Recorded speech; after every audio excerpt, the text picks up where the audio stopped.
Certo. A gente considera o final da vida ali as últimas semanas, né? Pode ser as 2 últimas semanas e especificamente as 48 horas que antecedem a morte do paciente. Né? E aí a gente tem que falar um pouquinho sobre a irreversibilidade, né? A gente sabe que a gente vai nascer e a gente vai morrer também. Então isso é fato, né? Então a gente tem que lidar com esse fato. Para nós, profissionais de saúde, médicos, enfermeiros, fisioterapeutas, como a gente tem o nosso dia a dia dentro de um hospital, a gente sabe quando a morte está se aproximando, né? Existem sinais e sintomas que o paciente apresenta. Então, acho que é importante a gente falar de pacientes que optam para passar os últimos dias em casa, né? Para os parentes estarem preparados para isso, o que vai acontecer nesses últimos dias, nessas últimas semanas, quais são os sintomas que eles vão apresentar, né? Para a gente garantir que eles tenham o máximo de conforto até chegar o momento final, né? Que seria o momento do falecimento. Então, como você mesmo falou, é um tema difícil, é um tema que muita gente tem resistência, mas eu acho que quanto mais a gente promover informação nesse sentido, mais a gente vai trazer conforto, tanto para o familiar quanto para o paciente, né? Então, assim, não falar vai ajudar? Não vai ajudar. Perfeito. Né? Então, acho que isso é importante. Estamos também com a Vivian Gouveia, enfermeira do Instituto Reage, para falar um pouquinho desse assunto também. Tudo bem, Vivian? Boa tarde. Tudo bem, boa tarde. Você começou falando sobre como lidar, né? Sim. Não é fácil, né, Não gente? é fácil. Não é fácil. Por mais que nós sabemos, né, que não tem outra possibilidade, né? Muita gente fala pra mim assim, eu não quero nem pensar em ficar velho, né? Então eu sempre digo, bom, a opção é não ficar velho é morrer jovem. Então... melhor ficar velho. Sim. Claro que quando a gente fala em final de vida de alguém que viveu 90 anos, perto dos 100 anos, é uma coisa. Quando a gente fala em final de vida de um paciente oncológico, jovem, é outra coisa, né? Como nós vamos nos ater ao paciente idoso, que é o nosso foco, né, de atenção ali do Instituto Reage, as famílias lá, né, a gente vai sempre preparando eles para essas situações, né? Então, desde perguntar para o paciente qual é a escolha dele, né, de explicar para a família que aquela doença às vezes já não tem mais possibilidade, né, de reverter aquele caso, aquela situação. Então, tanto os médicos como eu, como a psicóloga da clínica, a gente sempre tem uma abordagem de pensar no conforto dessa pessoa, né? Acolhendo a tristeza e o sofrimento daquela família e respeitando também. Então, muitos optam por ter esse final de vida, como a doutora Luísa falou, em casa. E não é fácil, gente, porque a nossa sociedade hospitalizou o final da vida, né?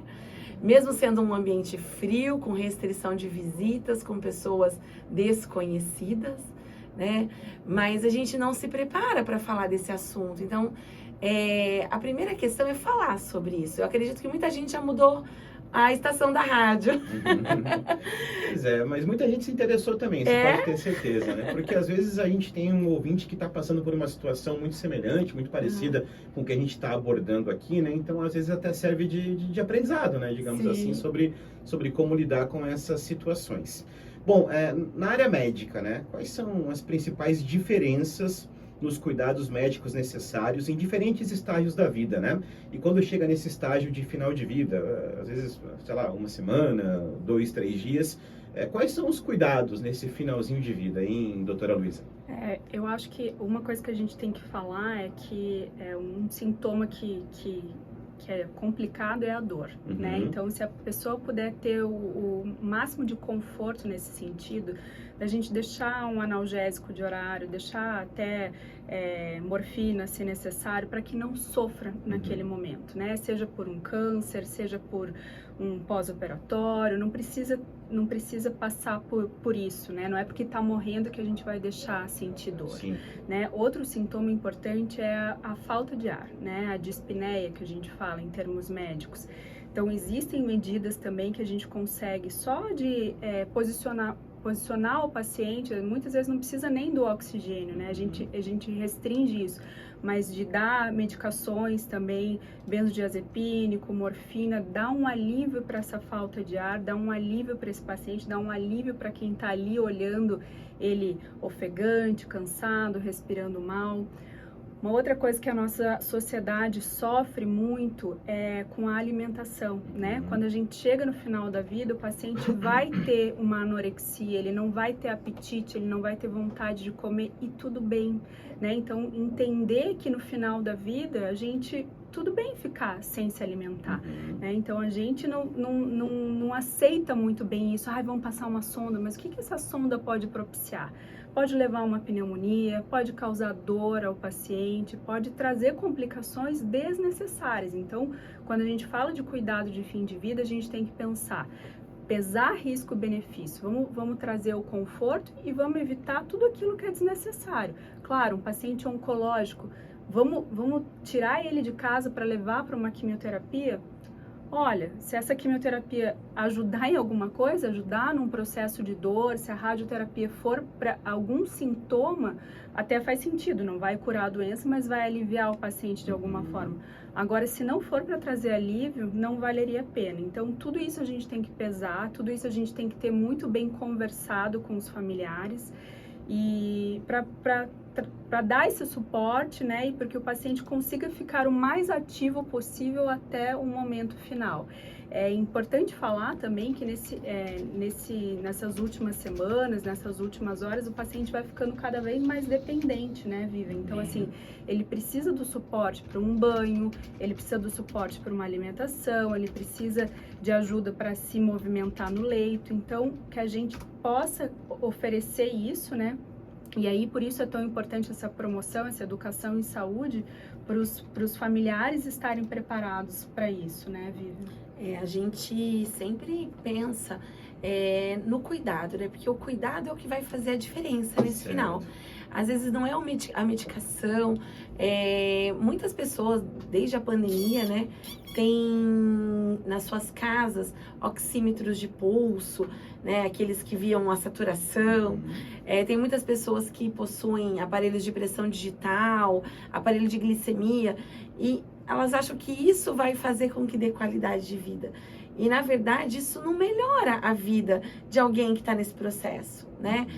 Muitas vezes a gente chega nas casas e estão todo monitorado, como se fosse um hospital. Não muda mais o curso da doença. Então, a primeira coisa é, tira todos esses equipamentos, né? Deixa a pessoa confortável na cama, reduz os ruídos, coloca uma música agradável, algo que a pessoa goste de ouvir. Nos nossos cursos a gente sempre fala isso. Não coloquem a música que o cuidador gosta. Coloca a música que o paciente gosta. Que a pessoa que está ali sendo cuidada gostaria de ouvir, né? Para ter um certo conforto também, né? Sim, porque isso faz parte do conforto. Coloque travesseiros, lateralize, não deixa ela deitada dura, né? Olhando para cima. Então, coloca de lado, intercale essas posições. Então, deixa um pouco para o lado esquerdo, depois para o lado direito, e depois o decúbito que a gente chama de dorsal, né? Que seria o olhando para cima. Se melhorar o conforto, pode até elevar um pouquinho, né? A cabeça, mas sempre deixando na posição mais confortável. Barulho, né? Visita. Aí, Dona Maria não tá bem, vem a família inteira, resolve todo mundo entrar no quarto. Vem aquele parente do interior, né? Enfim, né? Aí começa, não se vê há um tempão, começa aquele converseiro. Sim, Então, assim, manter o ambiente no qual a pessoa está calmo, né? Tranquilo. Pode conversar do lado de fora? Podem conversar, bater papo. Mas ali, focar em quem tá. Então, vai tocar, né? O toque é muito importante. Porque às vezes a gente fala, será que ele tá percebendo? Será que ele tá ouvindo? Então, tocar e se abaixar, falar perto, não gritar. Mas a pessoa ainda é meio surda. Mas não é por isso que você vai gritar, você vai perto do ouvido e fala com ela. São algumas atitudes que a gente pode adotar que vai fazer diferença nessas últimas horas, nesses últimos dias, nessas últimas semanas, né? A gente fala também de não trazer problemas. Aquelas histórias mal resolvidas de uma vida inteira Quer resolver nas últimas horas de vida. Exato. Pode contar coisa, mas vai contar coisa boa que está acontecendo, coisas positivas, coisas que vai melhorar a sensação de bem-estar, que vai liberar endorfina, coisas alegres. Não vai começar a lembrar, mãe, você lembra daqui a... Não é, esse tempo já foi, né? No máximo, alguém precisa pedir um perdão, uma reconciliação. Aí tudo bem, isso é factível, mas fora disso, a gente não acha, né? A literatura diz que não é bom. Bacana. Vivian e doutora Luísa, queria que vocês falassem um pouco mais a respeito desse assunto que eu vou abordar aqui agora, porque é um momento que exige uma sensibilidade muito grande de vocês, que são profissionais da saúde, que é na hora de comunicar à família, né? Que está chegando o fim da vida daquele familiar e tal. Claro que com a experiência de vocês, já tem algumas técnicas ali, algumas palavras corretas na hora de vocês passarem esse comunicado para a família. É um momento difícil para vocês também, né? Na hora de comunicar à família que resta uma semana de vida, restam 5 dias, enfim.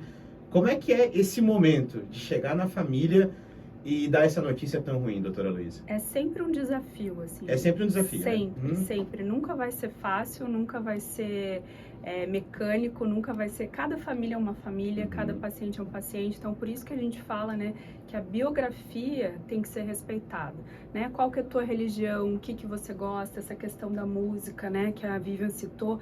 É muito importante, porque um paciente gosta de sertanejo, o outro gosta de escutar uma música gospel, né? Então, assim, o que esse paciente gosta, o que é importante para ele, quais foram os vínculos que ele formou na vida dele, se ele tem um filho que faz muito tempo que ele não conversa mesmo. A gente vê inúmeras histórias, assim, de que tem 4 filhos lá.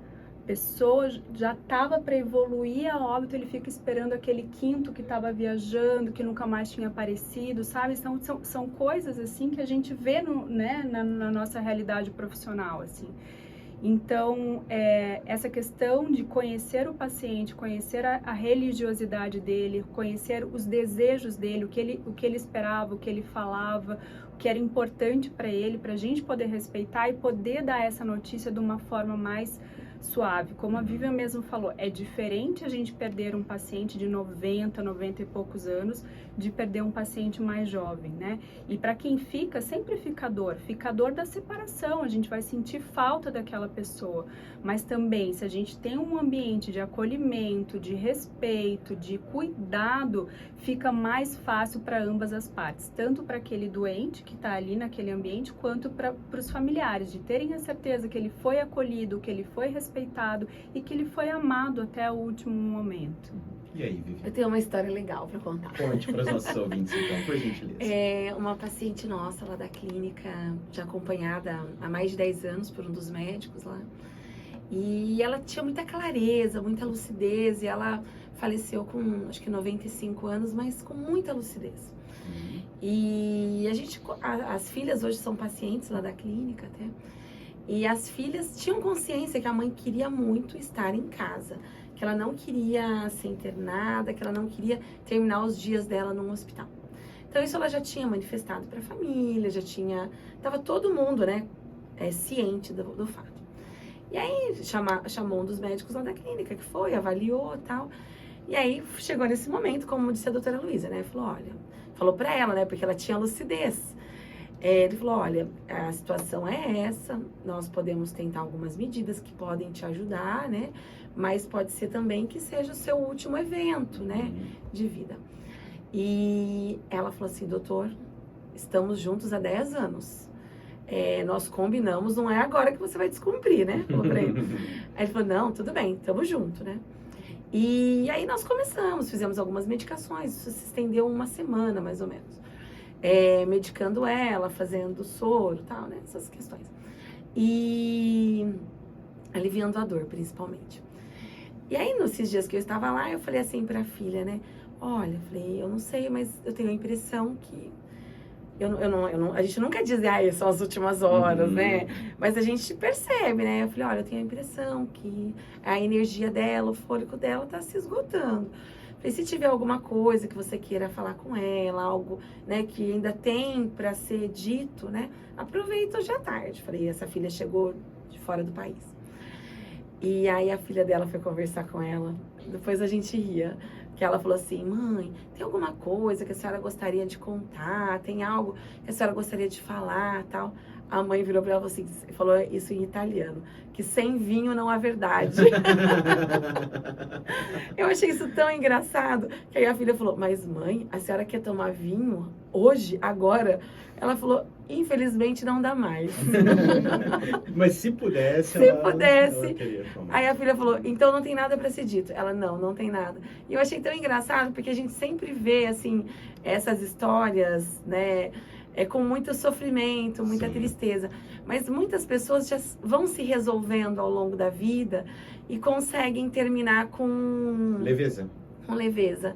Teve um outro caso de uma senhorinha que a meta de vida dela era chegar aos 100 anos. E a gente fez parte da história dela. Então ela já tinha organizado toda a festa dela de 100 anos e ela estava bem, com alguns problemas de saúde. Ela chegou e falou para a doutora lá na clínica, eu quero chegar nos 100 anos, minha festa tá organizada, faltavam 3 meses. E aí dali, né? Aí fizemos várias coisas, assim, ela chegou na festa dela de 100 anos, faleceu alguns meses depois. E quando ela vinha para fazer medicação, né, coisas lá na clínica, aí ela falava assim para mim, olha meu convite, olha o jeito que vai ser minha festa. Toda empolgada. Então ela tinha um motivo e uma expectativa para estar viva, né? Então, muitas vezes esses casos, né, interessantes, assim, que a gente acompanha, é porque a pessoa tem ainda um motivo para querer um pouquinho mais. E às vezes eles também já não querem mais, né, Luísa? Às vezes eles já decidiram que aquele é o final, que já não tem mais o que esperar. Então, varia muito, né, de cada história de vida. Sim, sim. Mas assim, tem muita história. De começar aqui, não para mais. Seguinte, vocês voltam aqui na semana que vem, vamos começar a contar essas histórias, que são interessantíssimas. São, é muito né? bacana. Até serve, de repente, de exemplo, né? Para ter um final de vida com um pouco mais de leveza, né? Acho que essa questão dos 100 anos, né? A expectativa para uma festa de 100 anos, demonstra que a pessoa tem a consciência de que está realmente no final da vida, mas tentando deixar esse momento mais leve, não só para ela, mas também para os seus familiares, né? O que é bem importante. Doutora Luísa Elpo, presente aqui no hashtag CBN e também presente aqui na CBN Joinville, nesta quarta-feira, que bateu um papo conosco, a Vivian Gouveia, que é enfermeira do Instituto Reage, às quais a gente agradece demais a participação. E na próxima quarta-feira, o pessoal do Instituto Reage de volta aqui no hashtag CBN. Obrigado, viu, meninas? Obrigada, gente. É um prazer. Boa tarde. E claro, a Vitória também, né? A social media do Instituto Reage também sempre presente aqui na CBN Joinville. A Vicky, né? Sempre presente e postando aqueles videozinhos bacanas também nas redes sociais do Instituto.